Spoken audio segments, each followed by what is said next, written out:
सर्व पत्रकार मित्रांचं स्वागत करतो।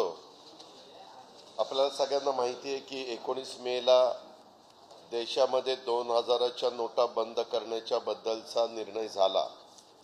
मात्र हा निर्णय होत असताना 30 सप्टेंबरपर्यंत त्या नोटा बदलल्या जातील अशा प्रकारचं सांगण्यात आलं। खरं तर 2000ची नोट तसं बघितलं तर जे मोठे आर्थिक व्यवहार करणारे लोक असतात त्यांच्याकडेच असतात। सर्वसामान्य गरीब किंवा मध्यमवर्गीयांच्याकडे 2000च्या नोटा एकतर गेले 2 वर्ष आपण बघतोय बँकेमध्ये देखील आपण ज्यावेळेस काही पैसे विड्रॉ करायला जातो महिन्याच्या खर्चाकरता तिथेही 2000ची नोट कुठे मिळत नव्हती। मग 2000च्या बद्दल जर काळा पैसा बाहेर काढायचं होतं, मी तर आज एक सकाळी बातमी वाचली की एका पश्चिम बंगाल का कुठून तरी 4500 कोटी रुपये हवालामार्फत बाहेर गेले। 4500 कोटी। आता ह्याही जर असे आकडे ऐकले तर मग त्याचा काय उपयोग आहे?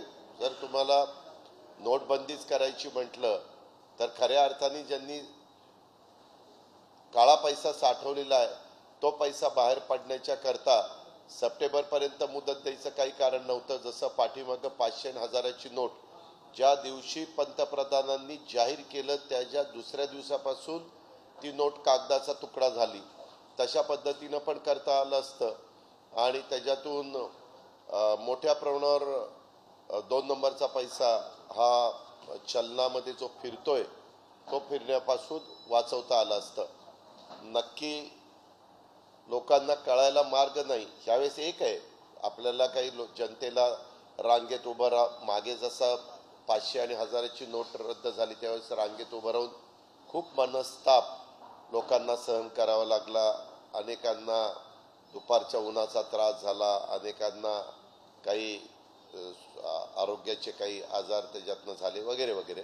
तशा प्रकारचं काही असं होणार नाही आणि 2000चे बंद करायचा निर्णय झाला तरी समाजात फार त्याबद्दल काही चर्चा होताना दिसत नाही। पण एक शंका म्हणून त्यांनी त्याच दिवशी ती नोट बंद करायला पाहिजे होती।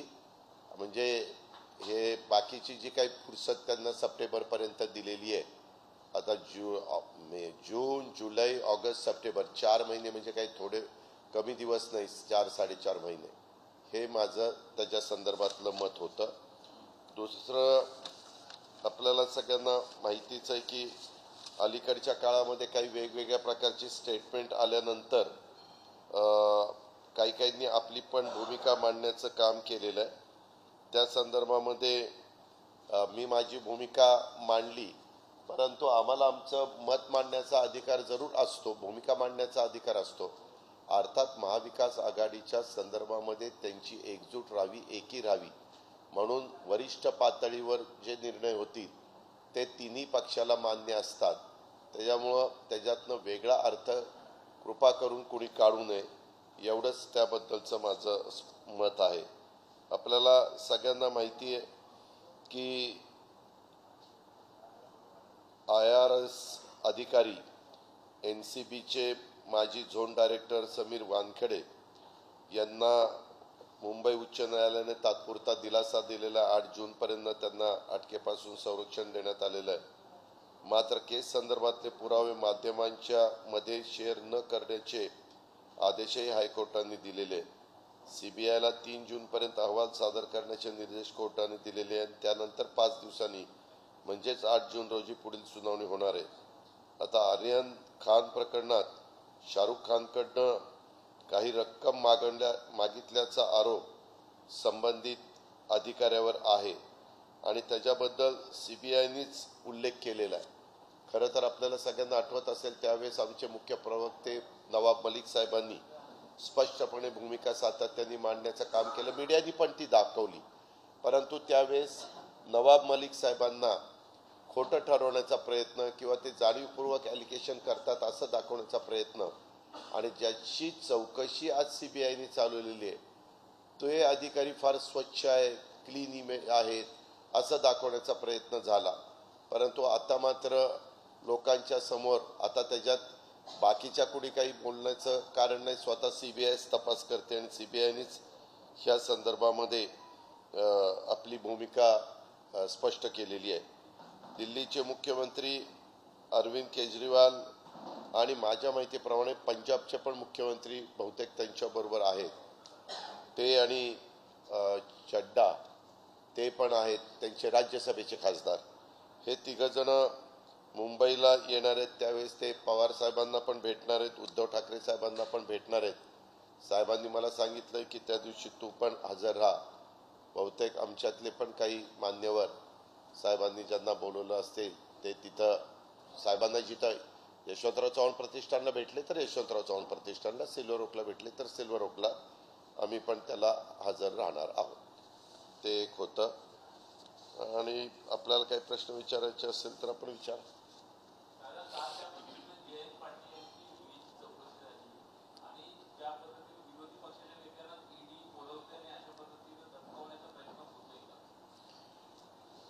आम्ही मागे सातत्याने याबद्दल सांगितलेलं आहे की वेगवेगळ्या केंद्रीय आणि राज्यस्तरावरच्या ज्या यंत्रणा असतात त्यांना वेगवेगळ्या नागरिकांची चौकशी करण्याचा अधिकार असतो. त्यांना बोलवल्यानंतर ते पूर्णपणे सहकार्य करतात. अशा प्रकारचं आपण सगळे पाहतो.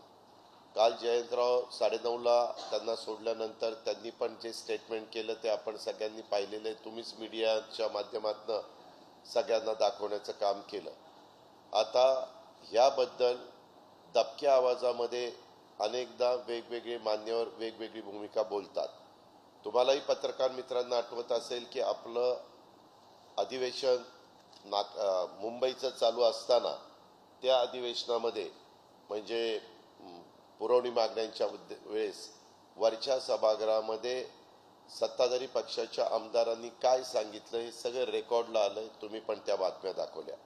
त्याच्या आधीच्या काळामध्ये काही काँग्रेसमध्ये अनेक वर्ष मंत्रिपद उपभोगलेली लोक देखील भाजपमध्ये गेल्यानंतर त्यांनी स्वतः पुणे जिल्ह्यामध्ये एक कार्यक्रम होता त्यावेळेस काय सांगितलं ते तुम्ही सांगितलं की आता आम्ही इकडं आलेलो आहेत, आम्हाला काही त्रास नाही, आम्हाला व्यवस्थित झोप येते, आम्ही बिनधास्त आहोत. तीच गोष्ट एका खासदारांनी पण सांगली जिल्ह्यामध्ये सांगितलेली आपण सगळ्यांनी पाहिलेली आहे. आणि स्वतः केंद्रीय राज्यमंत्र्यांनी पण एक स्टेटमेंट केलेलं आपण पाहिलं की आम्ही ते स्वच्छ करतो, निर्मामध्ये घालतो, अमुक करतो, तमुक करतो. अशा प्रकारचे वास्तविक एकीकडं सत्ताधारी पक्षाचे लोक असं स्टेटमेंट करतात की चौकशीला बोलवल्यानंतर जेवढं त्या ठिकाणी घाबरून जाण्याचं काय कारण आहे. काहींनी पूर्वीची पण उदाहरणं दिली. UPAचं सरकार असताना आत्ताचे पंतप्रधान त्यावेळेसचे गुजरातचे मुख्यमंत्री यांना कसं बोलवलेलं होतं, आत्ताचे गृहमंत्री आणि त्यावेळेसचे मला वाटतं गृहराज्यमंत्री गुजरातचे त्यांना कसं बोलवलं होतं वगैरे वगैरे असं सांगण्यात येतं. त्याच्यामुळं माझं याबद्दल एवढंच म्हणणं आहे की द्वेषभावनेतनं, राजकीय सूडबुद्धीतनं, काही वेगळ्या पद्धतीनं ह्याच्यामध्ये कुणाला बोलवण्यात येऊ नये. काही त्यांना कुठं एखादा क्लू मिळाला आणि त्याच्याबद्दल काही त्यांना नोटीस काढावी लागली तर तो काढण्याचा त्यांचा अधिकार.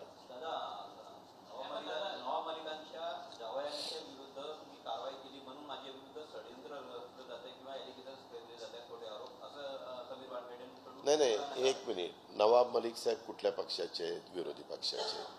आता त्यांचे जावई म्हणल्यानंतर ते तसे राष्ट्रवादीचे संबंधित असताना असं करण्याचं कारण काय? हे निव्वळ काही बेसलेस स्टेटमेंट आहे, त्याला काही अर्थ नाही. त्या संदर्भामध्ये CBI चौकशी करते. आता CBI चौकशी करत असताना CBIला काय, CBI किंवा ह्या केंद्रीय आणि राज्य स्तरावरच्या तपास यंत्रणा त्यांना काही माहिती मिळाल्यानंतर ते चौकशी करत असतात.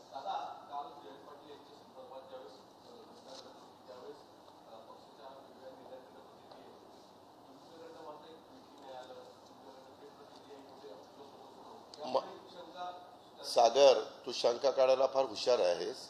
मला एक सांगा, ज्या वेळेसपासून आम्ही लोक सत्तेमध्ये आहे कुठल्या व्यक्तीच्या संदर्भात मी स्टेटमेंट केलेलं आहे? जयंतरावांना काय एकट्यालाच तिथं बोलवलेलं नाहीये.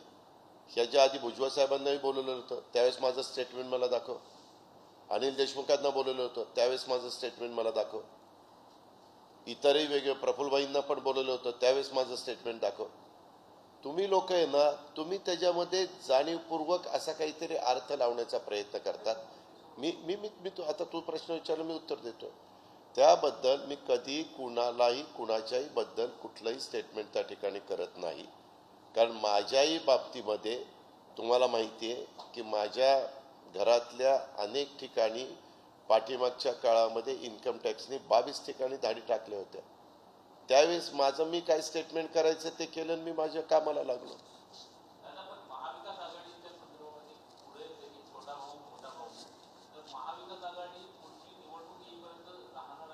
100% राहणार आहे. तू स्टॅम्प आण, मी तुला लिहून देतो त्याच्यावर. मी उद्धव ठाकरे साहेब, नंतर नाना पटोले, आम्ही सह्या करून देतो तुला. एक मिनिट, अशा प्रकारच्या चर्चा चालतात. एक पक्ष असले तरी देखील त्या पक्षामध्ये वेगवेगळे विचार वेगवेगळ्या नेत्यांचे पुढे येतात. शेवटी अंतिम निर्णय त्या पक्षाचे सर्वोच्च नेते हे घेतील, त्याची अंमलबजावणी त्या पक्षाचे सगळे बाकीचे कार्यकर्ते करतात. नाही, त्याच्या संदर्भातली तारीख सध्या उष्णता असल्यामुळं सध्या तारीख ठरलेली नाहीये. ते जरा हवामानाचा बदल झाला, वातावरण थोडंसं वेगळं झालं की त्यामध्ये त्या घेतल्या जाणार.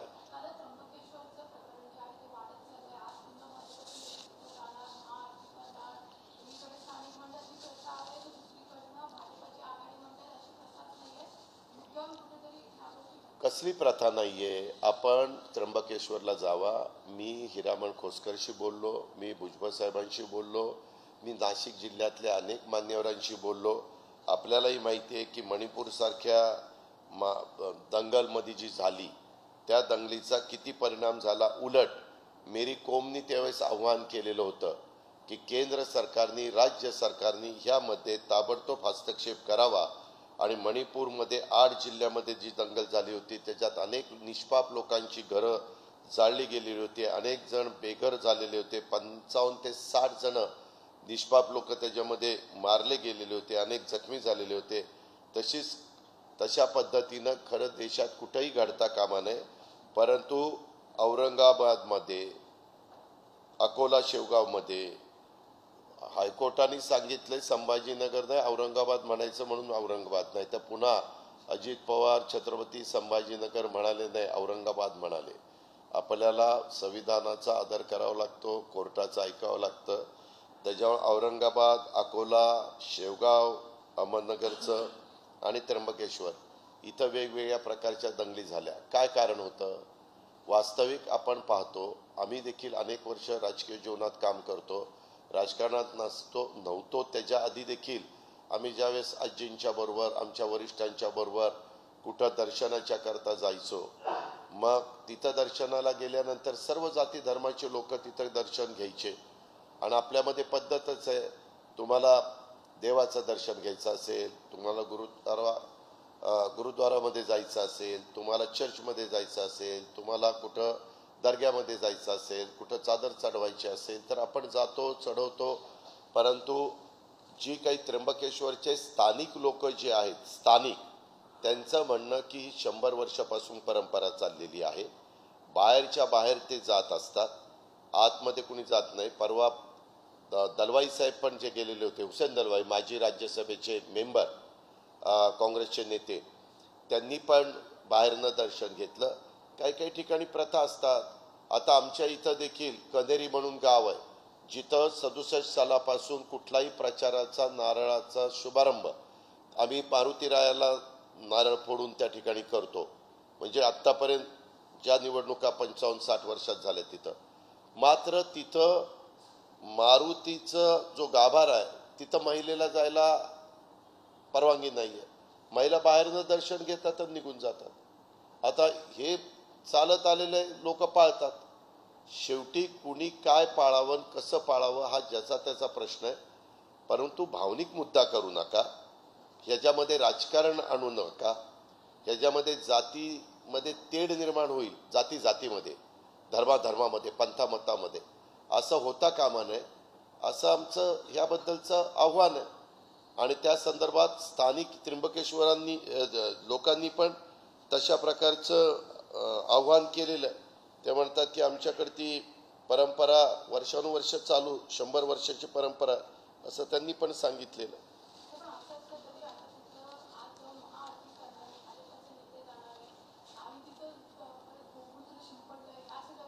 मी तुम्हाला सांगितलं ना, काही जण आज महागाईकडचं लक्ष, आज बेरोजगारीकडचं लक्ष दुसरीकडे डायव्हर्ट करण्याच्या करता आता दुसरा मुद्दा नाही, मागं नवीन नवीन मुद्दे काढून पाठी कोरी होती त्यावेळेस अनेक गोष्टी सांगितल्या गेल्या. परंतु आता 9 वर्ष झालेली आहे, 1च वर्ष राहिलेलं आहे आणि त्याच्यामुळं कर्नाटकचा निकाल लागल्यामुळं कुठंतरी थोडीशी मनाला भीती वाटत असेल, शंका येत असेल तर काय केल्यानंतर आपल्याला जनाधार आपल्या बाजूने तसा प्रयत्न असू शकतो. नंबर 1. नंबर 2, आशिष शेलारांना मी पण अनेक वर्ष ओळखतो. आमच्याबरोबर विधिमंडळामध्ये आमदार म्हणून ते काम करतात. मागच्या काळामध्ये देवेंद्र फडणवीसांच्या सरकारमध्ये शेवटी ते शालेय शिक्षण मंत्री म्हणून त्यांनी काम केलेलं आपण सगळ्यांनी पाहिलं. क्रिकेटमध्ये महत्त्वाच्या संस्थांच्यावर ते काम करतात. परवा मीडियाला त्यांनी एक क्लिप दाखवली. ती क्लिप दाखवत असताना त्यांनी सांगितलं की कर्नाटकामध्ये ते घडलं. तुम्ही नीट आठवा, तुम्ही अजूनही क्लिप पाहा. आणि दाखवलं की कर्नाटकामध्ये गायीच्या बद्दल कशा प्रकारे चाललेलं आहे, गायीची हत्या कशी केलेली आहे. त्याच्या खोलात गेल्यानंतर ती मणिपूरची हे होती, क्लिप होती. आता जर एका महत्त्वाच्या केंद्रात राज्यामध्ये सत्तेवर असणाऱ्या एका प्रमुख पक्षाचा नेता जर उद्याच्याला एवढं लोकांच्या, मी म्हणतो इतरांनी कुणी दाखवली असती तर मी समजू शकलो असतो. आता मी किंवा भुजबळ साहेबांनी, जयंत पाटील साहेबांनी, सुनील तटकरेंनी, धनंजय मुंडेंनी, इतर मान्यवरांनी प्रेस कॉन्फरन्स घेत असताना एखादी क्लिप दाखवण्याचा प्रयत्न केला तर आम्ही पहिल्यांदा त्याची शहानिशा केली पाहिजे की बाबा त्याच्यात तथ्य आहे का नाही. तथ्य नसेल आणि तर दाखवलं तर आम्ही जबाबदार असतो त्याला. त्याच्यावर आशिष शेलारांनी दाखवलेली धडधडीत ती मणिपूरची आणि मणिपूरचे भाजपच्या नेत्यांनी काय स्टेटमेंट केलं तेही तुम्ही काही चॅनलमध्ये पाहिलेलं आहे की त्यांचा आहार काय, ते काय करतात, कसं करतात. इव्हन गोव्यामध्ये देखील काय चालतंय त्याची माहिती तुम्ही घ्या. आपल्या महाराष्ट्रामध्ये गोवंश हत्या बंदी आहे याबद्दल दुमत नाही. परंतु आपला जो काही भारत देश आहे, अनेक रंगाची लोक इथं राहतात, 18 पगड जातीची लोक राहतात, 12 बलुतेदार राहतात. प्रत्येकाचा आहार, प्रत्येकाचा पोशाख हा वेगवेगळा असतो. ही आपली भारतीय संस्कृती, हे भारतीय परंपरा आहे. मध्ये देखील पोशाखावरून देखील देवदर्शनाला जात असताना काय पोशाख असावा ह्याबद्दल पण काही वक्तव्य आली. त्याच्या संदर्भामध्ये पूर्ण म्हणजे साधारण आपल्या देशामध्ये जो वापरला जातो असा पोशाख करून जायला कुठंच अडचण नाही. तो कमी कपड्याचा नसावा एवढंच त्याच्यामध्ये आहे. हे पण आपण लक्षात घेतलं पाहिजे.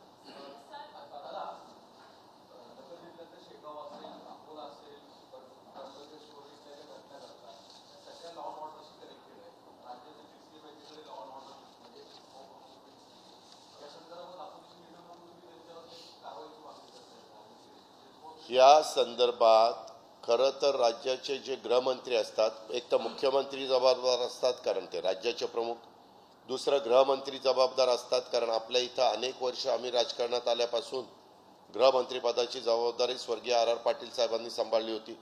अशा गोष्टी घडल्यानंतर त्याबद्दल तातडीनं बैठका घेणं, आढावा घेणं, सूचना करायच्या असतील त्या करणं आत्ताचेही गृहमंत्री देवेंद्र फडणवीस करत असतील, पण हे कंट्रोल होत नाही आहे. ह्या संदर्भामध्ये हे वाढतंय. ह्याच्यातून समाजामध्ये अंतर पडतंय आणि कारण नसताना दंगलीमुळं गोरगरीब जनतेला त्याची किंमत मोजावी लागते. त्यामुळं देवेंद्र फडणवीसांनी स्वतः लक्ष घालून कुणाचाही राजकीय हस्तक्षेप तिथल्या CPच्या बद्दल, म्हणजे जे कंट्रोल करतात, CP असेल, SP असेल किंवा इतर वरिष्ठ पोलीस अधिकारी असतील, त्यांना पूर्णपणे ह्याच्यात मुभा दिली पाहिजे.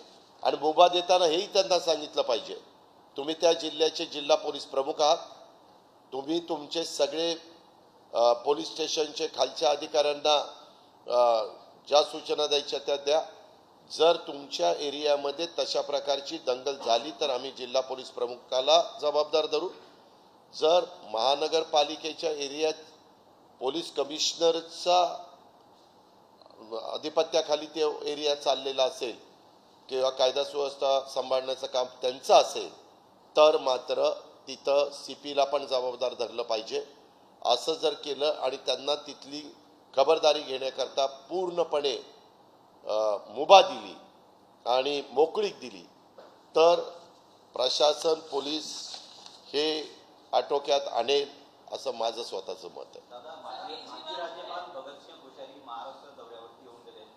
राज्यपालांची भेट झाली, आशिष शेलार इतर भाजप नेत्यांची भेट झाली, काही मन की बात पण झाली असं म्हटलं जातं. तुमचा पण सुसंवाद राहिलेला आहे. या दौऱ्याकडे कसं पाहता? माझा ह्या दौऱ्यामध्ये येताना त्यांची भेट झालेली नाही. आपल्या भारतामध्ये माजी झालेल्या व्यक्तीला एखाद्या पदावरून गेल्यानंतर त्यांना काही कामाच्या निमित्तानं कुठल्या राज्यात जावंसं वाटत असेल तर त्यांना जाता येतं. आज ते माजी राज्यपाल आहेत आणि त्याच्यामुळं त्यांचं काही काम निघालं असेल, मागचं काही काम राहिलं असेल, त्याच्याबद्दल त्यांची चर्चा, ज्याचा राज्यपालाशी संबंध नाही परंतु एक व्यक्ती म्हणून संबंध असू शकतो, अशा कुठल्या कामाच्या करता ते आले असते.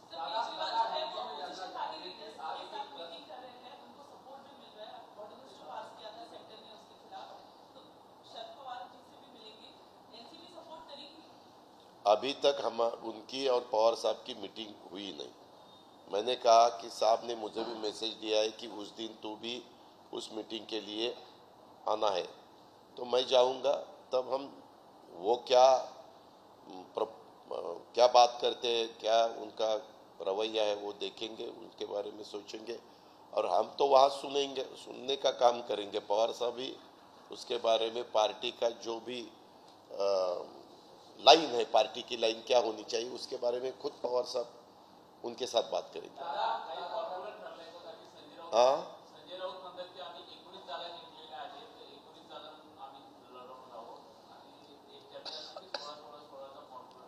16-16-16चा फॉर्म्युला ठरलेलाही मला माहीत नाही.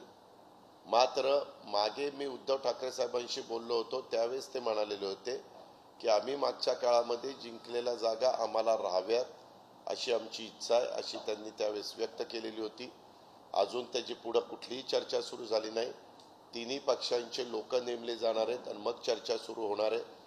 चर्चा सुरू होत असताना साधारण चर्चेला कुठं अडथळा येऊ नये म्हणून शिवसेना, काँग्रेस आणि राष्ट्रवादीचे आत्ता सिटिंग MPs आहेत तेवढ्या जागा बाजूला ठेवून 25 जागांची पहिली चर्चा करावी. 25 जागेमध्ये तर चर्चा करायला काही अडचण नाही कारण त्या जागा आमच्या तिन्ही पक्षांकडे नाही आहेत. परंतु कुठंतरी चर्चाच थांबवावी अशी आमची, थांबून जावी असा कुठलाही मुद्दा पुढे येऊ नये. आणि मग शेवटी कधी पण आम्ही आणि काँग्रेस पण आघाडी करत असताना मला 2004 आठवतोय, 2009 आठवतोय किंवा 2019 आठवतंय. त्यावेळेस काही जागांच्या बद्दल आपण निगोसिएशन करतो, जागेची अदलाबदल करतो, ती होऊ शकते अर्थात संमती.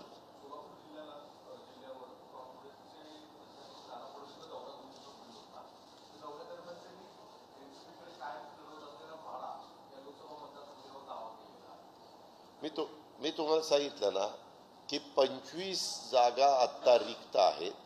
चर्चा करताना तिथं ते सांगतील ना, तिथं सांगतील, ते तिन्ही पक्षाचे लोक चर्चा करतील आणि मग वरिष्ठ पातळीवर फायनल होईल.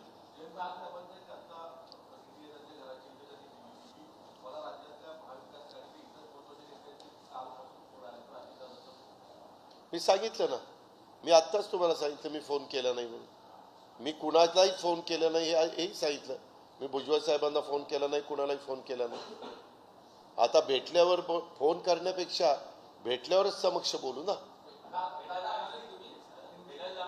हा, अहो आम्ही ज्यावेळेस भेटू त्यावेळेस बोलू ना. मी आता इथनं तुमचं झाल्यानंतर विधान भवनातलं माझं ऑफिस आहे तिकडे जाणार.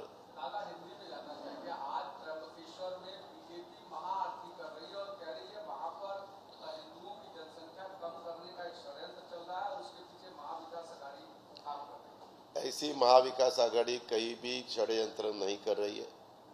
हमारा सबको साथ लेने का हमारा काम है. जो शाहू फुले अम्बेडकर जी ने बताया है उसी रास्ते से हम जा रहे हैं. हमारे युग पुरुष छत्रपति शिवाजी महाराज जी ने जो बताया है उसी रास्ते से हम जा रहे हैं. ये सेक्युलर देश है, उसी हिसाब से देश में काम होना चाहिए, ऐसा हमारा कहना है. दादा जयंत पाटिल की कल 11 घंटे लंबी पूछताछ होना कैसे देखते हैं और खास करके एक के बाद एक एनसीपी के करीब करीब सभी नेताओं को नोटिस और समन था। वो अधिकार केंद्र सरकार के जो जिनको इंक्वायरी करने का अधिकार है वो एजेंसी का है, स्टेट के एजेंसी का है. वो उनके हिसाब से काम कर रहे हैं. उनके उसके बारे में हमें किसी को भी कुछ सवाल पूछने के बाद हम उसमें सहयोग करते हैं. क्या महाविकास आघाड़ी को टारगेट किया है, पॉलिटिकली टारगेट किया जा रहा है? या आपने सोचना चाहिए किया है या नहीं किया है. सब लोग देख रहे हैं. सब लोग ठीक ठाक देखने के बाद लोगों को भी पता चलता है किस एंगल से ये चालू है. दादा महाविकास आघाड़ी की आपस में जो सीट शेयरिंग फॉर्मूले पर किस तरीके की चर्चा हुई और खास करके आज कांग्रेस की कोर कमेटी की बैठक है, उनका कहना है कि उनको भी उसी स्तर पे मिले, सीटें मिले और बराबर बराबर किसी को ज्यादा कम ना हो। हर एक को अपने अपनी राय रखने का अधिकार है. हर एक पार्टी राय रखेंगी. अंतिम निर्णय तीनों पार्टी के मेन लीडर फाइनल अथॉरिटी लेंगे. क्या 16-16-16 का जो फॉर्मूला था या वो ऐसा बिल्कुल फॉर्मूला नहीं है. पहले हमारी बात हुई कि 25 जो जगह खाली है, सीटें खाली है, उसके बारे में चर्चा होनी चाहिए. 48 में से 25 सीट्स जो खाली है वो, और वो उसका जो कौन 25 में से कौन कांग्रेस को कितनी उसमें मिलनी चाहिए, एनसीपी को कितनी और शिवसेना उद्धव साहब ठाकरे जी को कितनी, वो होने के बाद 23 के बारे में चर्चा होगी. दादा नवाब मलिक हमेशा समीर वानखेड़े को लेकर कहते थे कि करप्शन हो रहा है वहां पर, जानबूझ करके एक ऑफिसर कुछ लोगों को फंसा रहा है, लेकिन उस समय में बीजेपी के लोग जाकर प्रोटेस्ट करते थे समीर वानखेड़े के समर्थन में. अब सीबीआई और एनसीबी दोनों ने मामला रजिस्टर करके दोनों इंक्वायरी कर रहे हैं, इसको कैसे करें? अभी सीबीआई इंक्वायरी कर रहे हैं. सीबीआई की इंक्वायरी पूरी होने के बाद पूरा क्या मामला है वो सबके सामने आ जाएगा. अभी इंक्वायरी चालू है, इसके लिए हम उसके बारे में ज़्यादा बात करने की मुझे ज़रूरत नहीं. लेकिन तब के नवाब भाई के जो भी उन्होंने कहा था ये बहुत कुछ सही निकल रहा है, ऐसा सीबीआई की तरफ से सुनने को मिलता है. दादा 2000 का नोट जो बंद करने का सरकार ने फैसला लिया कि 30 सितंबर के बाद बंद कर देंगे, इस फैसले को कैसे देखते हैं, क्योंकि आज से करेंसी बदलनी शुरू हुई है? ये आरबीआई का अधिकार है, सेंट्रल गवर्नमेंट का अधिकार है, फाइनेंस डिपार्टमेंट का अधिकार है सेंट्रल का. लेकिन मेरा इतना ही कहना है कि 2000 की नोट बंद करने का जब उन्होंने डिक्लेयर किया तब से ही नोट बंद होनी चाहिए थी. 4-4 महीने नोट वापस करने को ज़रूरत नहीं थी. तो वो तो पूरा पैसा जिनके पास है, एक तो गरीब के पास, मिडिल क्लास के पास 2000 की नोट रहती ही नहीं, और थोड़े बहुत उनके पास रहेंगे तो वो तुरंत वापस कर सकते हैं, चेंज कर सकते हैं. लेकिन जिनके पास ब्लैक मनी हम कहते हैं, वैसा बड़ा पैमाने पे ब्लैक मनी जिसके पास है, वो पैसा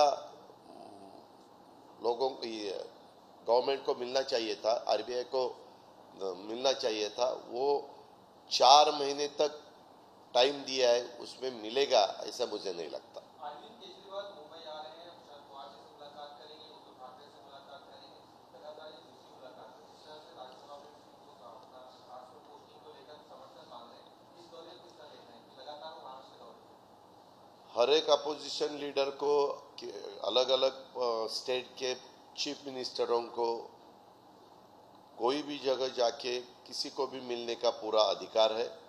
या उद्धव जी को और पवार साहब को मिलने के लिए 24-25 को 2 दिन के मुंबई टूर पे अरविंद केजरीवाल और उनके पंजाब के चीफ मिनिस्टर और कोई उनके साथी राज्यसभा के मेंबर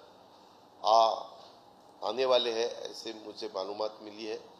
तो आने के बाद पवार साहब के साथ मीटिंग होगी, तब मैं भी वहाँ रहूँगा। मुझे भी साहब ने कहा है, बाकी भी हमारे साथियों को साहब ने बताया होगा, चाहे जयंत पाटिल और इतर लोगों को। तो आने के बाद वो क्या राय रखते हैं, कौन, केजरीवाल जी और उनके दूसरे पंजाब के चीफ मिनिस्टर, उसके बाद पवार साहब उनका क्या कहना है, पार्टी का क्या कहना है, अपोजिशन वालों ने क्या करना चाहिए, उसके साथ उसके बारे में बातें होगी।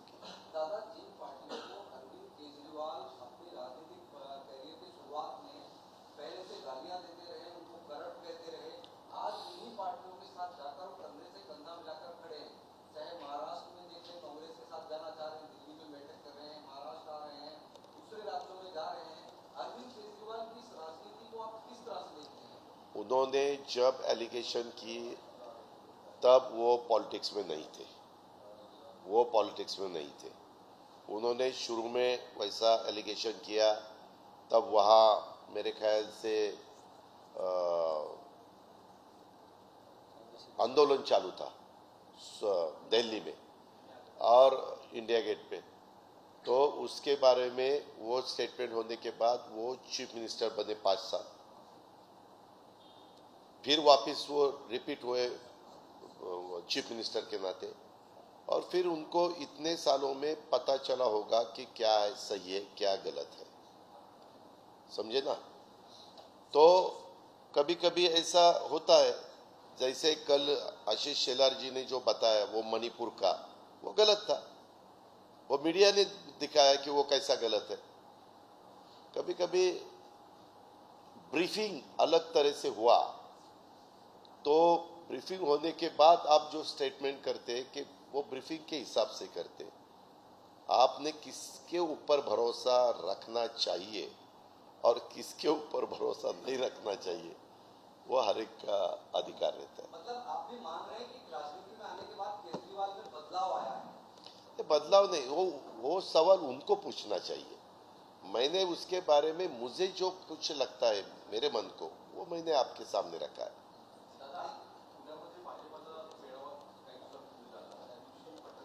मेळावा नाही झाला, कार्यकारिणी झाली।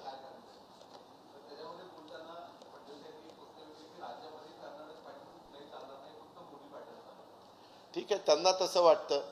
त्यांच्या कार्यकर्त्यांना कर्नाटकची निवडणूक जाऊन 4-5 दिवस झाले, त्यांना नाउमेद होऊ नये, ते खचू नये, त्यांना जरा मॉरली सपोर्ट मिळावा म्हणून असं बोलावं लागतं। सागर, ही राजकारणातलं भाग आहे एक, त्याच्यामुळं ते तसं बोलणार। आता आम्ही कुणीही तसं बोललो तरी शेवटी मतदार राजाच्या हातात आहे। यावेळेस एक्झिट पोल सगळ्यांचे कोलमडून पडले की नाही, काय दाखवत होते की कुठंतरी थोड्या मतांनी काँग्रेस तर चांगली मेजॉरिटीनं आली। म्हणजे सुरुवातीला निकाल लागत असताना तुम्हीच मीडियामध्ये दाखवत होता की तुम्ही म्हणजे वेगवेगळे चॅनल, तुम्ही पर्टिक्युलर तुमच्यावर घेऊ नका, वेगवेगळे चॅनल, की विमानं तयार ठेवलेले इथून हैदराबादला घेऊन जाणार आहेत का, तर 110, 112 असा आकडा राहिला असता किंवा 100, तर मग कुणाची तरी मदत घ्यावी लागली असती। त्याच्यामुळे त्यांनी तशी सुरुवात केली। पण ज्यावेळेस आकडा 135च्या पुढे गेला, विमानं गेली, हैदराबाद गेलं, सगळं गेलं, बेंगलोर आहे की बेंगलोर, कारण ते दुसरे जे त्याच्यात अपोजिशन होते ते तर 65 वरच थांबले। त्याच्यावर त्यांना 50% मिळवणं दुरापास्तच होतं। शेवटी कसं असतं, त्या वेळेसची परिस्थिती बघून लोकांना निर्णय घ्यावे लागतात। काही तासांनी परिस्थिती बदलली की मग आपोआप त्याच्यामध्ये चेंजेस होतात। हे आपण आता परवाच मी उदाहरण तुम्हाला दिलं। दादा, बीजेपी 30 मई से 30 जून तक 1 महीने का एक कार्यक्रम चला रही है, मोदी एट 9। मतलब 9 सालों में मोदी ने जो डिसीजन लिए उनको लोगों तक लेकर जाएगी। तो क्या उसमें उनका जो अधिकार है, उनकी पार्टी है, उनकी पार्टी मोदी साहब के नाम के ऊपर ही उन्होंने देश में सिंगल लार्जेस्ट पार्टी के नाते देश में कमांड संभाली है दो दफा, यानी 2014 2019, बराबर है। तो इसीलिए उनको ऐसा लगा होगा कर्नाटक का नतीजा आने के बाद कि अपने को 9 साल में जो भी काम किया है वो लोगों को दिखाना चाहिए, क्योंकि लोगों की शॉर्ट मेमोरी रहती है, इसीलिए बार बार उनको याद लाना चाहिए। वो जैसे वो लाने की कोशिश करेंगे वैसे अपोजिशन वाले भी लाने की कोशिश करेंगे। 2014 में गैस सिलेंडर का रेट 400 रुपया था, अभी कितना रुपया हुआ है? 2014 में पेट्रोल 70 रुपया था, अभी कितना है? 2014 में यह डॉलर का रेट कितना था, अभी कितना है? वो सब वो उनके हिसाब से दिखाएंगे, अपोजिशन वाले उनके हिसाब से दिखाएंगे। फिर वोटर सोचेंगे क्या सही है क्या नहीं है, फिर वो जाके बटन दबाएंगे। 25 को इमरजेंसी के कुछ वीडियो की तैयार कर रही है। हुआ ना, इमरजेंसी 1975 में आई थी, 75 के 25 साल के बाद 2000, उसके बाद 23 साल, 48 साल हो गए। वो जनरेशन कहाँ से कहाँ गई? अभी नई जनरेशन तब पैदा भी नहीं हुई थी इमरजेंसी के ज़माने में। वो बहुत पब्लिक बहुत आगे वाली है, ये पब्लिक है, सब जानती है। धन्यवाद। Thank you.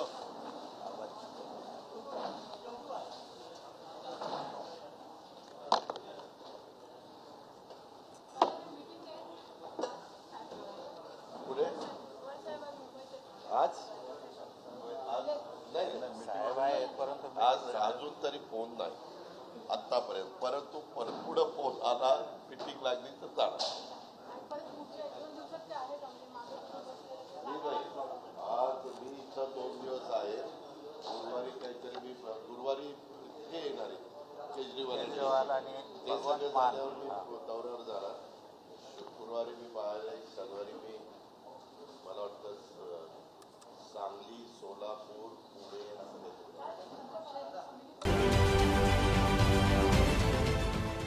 देश विदेशातील प्रत्येक घडामोडींचे लाईव्ह अपडेट मिळवण्यासाठी आता साम टीव्हीच्या सर्व सोशल मीडिया प्लॅटफॉर्मला लाईक, फॉलो आणि सबस्क्राईब करा। तसंच सर्व नोटिफिकेशनसाठी बेल आयकॉन प्रेस करायला विसरू नका।